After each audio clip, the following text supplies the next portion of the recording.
today we got a question from our buddy Waldo CJ10 from Illinois. He wants to know, yo, Elliot, I am 6'2", 257 pounds. I started weightlifting for about an hour a day. Within the past 2 weeks, I started a low-starch diet. I lost 5 pounds. Should I lift light, medium, or heavy, or just do cardio? Well, congratulations on losing your weight.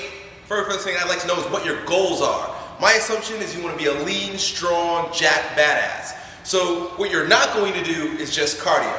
Unless you want to be like skinny, soft, fat, where you kind of have no muscle and your arm looks like toothpaste because it's squeezed out of a toothpaste thing and it's just white and mushy and long and has no shape, then just do cardio. But if you want to be lean, strong, jacked, have good muscular tone, then what you're going to want to do is consider that there are 2 types of hypertrophy.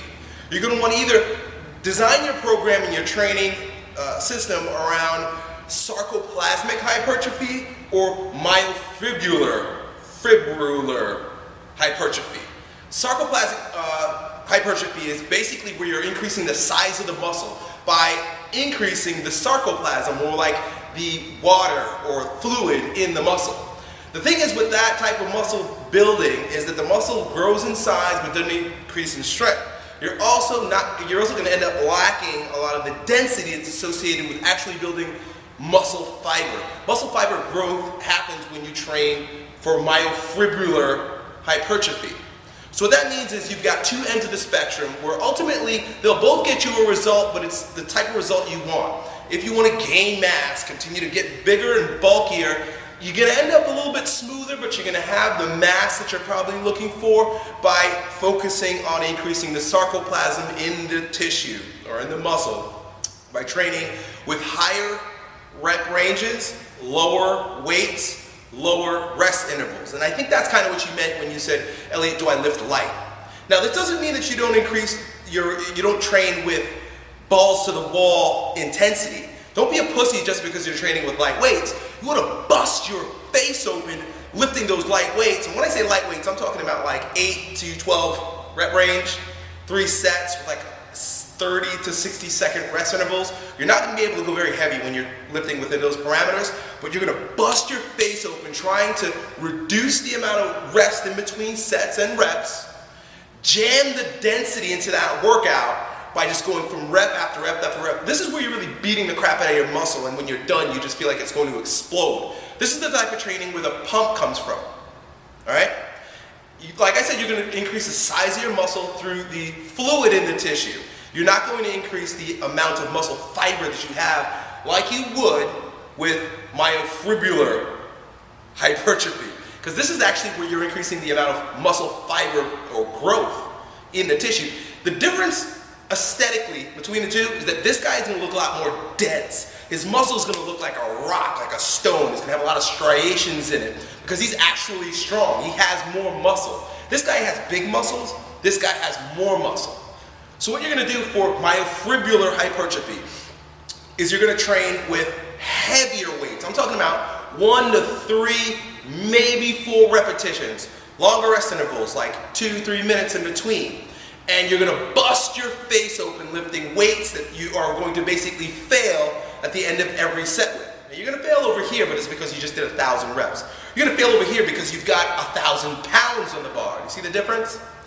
And what's going to happen here is you're actually going to increase your strength, but you're also going to increase the density of the tissue, the dense look of your muscle, because you're actually increasing the amount of muscle fibers that are in the tissue. And you know that as a strength athlete, I lean towards focusing on strength. Now, what I also do for my athletes, especially the skinnier kids that need to gain weight and guys that just want to be jacked but want to be strong also, is take a hybrid approach. So we'll start the workout with a myofibrillar hypertrophy stimulating exercise like bench presses or squats or deadlifts for like 6 sets of 3. You see where we're going with that? Followed by sarcoplasmic. I'm using these big freaking words and I'm trying to like spit them out. So I gotta slow down.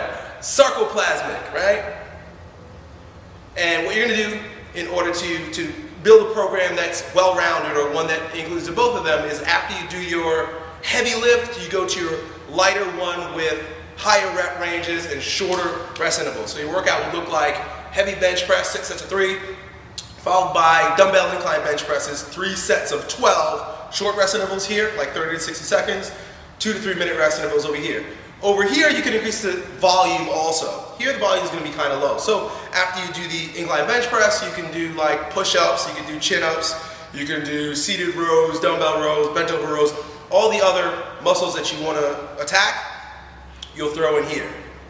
Now, with regard to an individualized program for you, or someone who wants to build strength or hypertrophy, or myofibrillar or sarcoplasmic hypertrophy, depending on your goals, you can attack different muscles in different ways.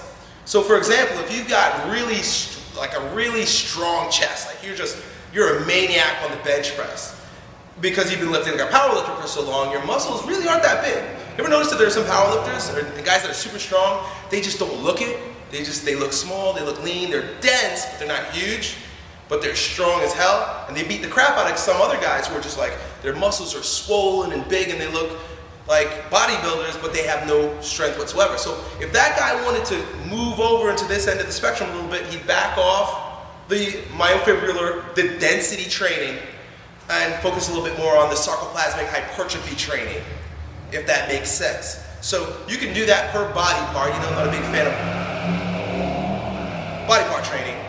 But essentially, wherever you see that one tool would fit better than the other, plug it into your training program, and I hope that helps you out. That's it, folks. Some of your video questions I'm seeing, but they're like questions I've already answered, guys. Keep sending me interesting ones, and I'll give you interesting answers. Talk to you next time. Yo, Elliot.